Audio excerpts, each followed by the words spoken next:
if you're going to be Olympic lifting, you'll probably want to get Olympic lifting shoes. You can probably see how these have a very firm looking wedge-shaped sole. The heel is lifted about 0.75 inches. And that's some kind of regulation that they have. Basically, all it's doing is it's taking away the inhuman ankle dorsiflexion requirement for a super deep squat.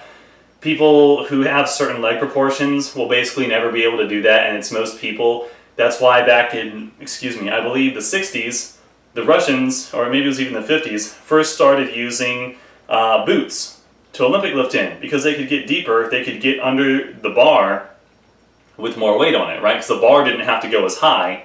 That meant they could put more weight on the bar. And so they started winning everything.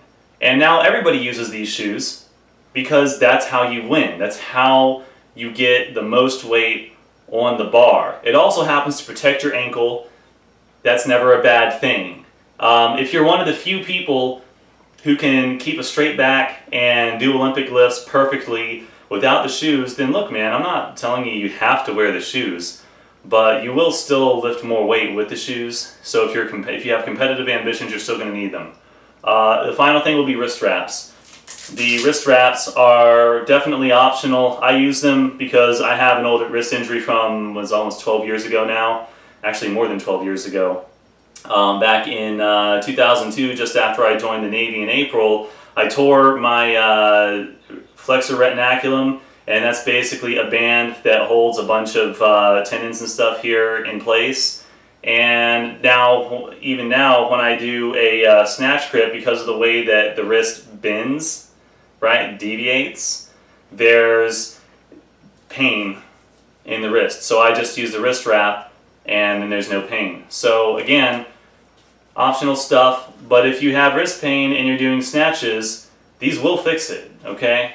It's important to know. Use your wrist wraps. Finally, if you're lifting indoors, and really no matter where you're at, I highly recommend that you use earmuffs. There's no sense in losing hearing because you're throwing weights around with good intentions, okay? Or bad intentions or whatever. So use some construction grade hearing protection, the earmuff variety, and you won't have any issues. That's pretty much it. Short and sweet video about the equipment. We'll talk about setup and execution of lifts in another video. Alright, thank you very much. Appreciate you guys talking. Comments should go below. Product links will be in the description and alongside throughout the videos. I'm sure you've seen them already. And that's it. You guys have a good one. Go lift.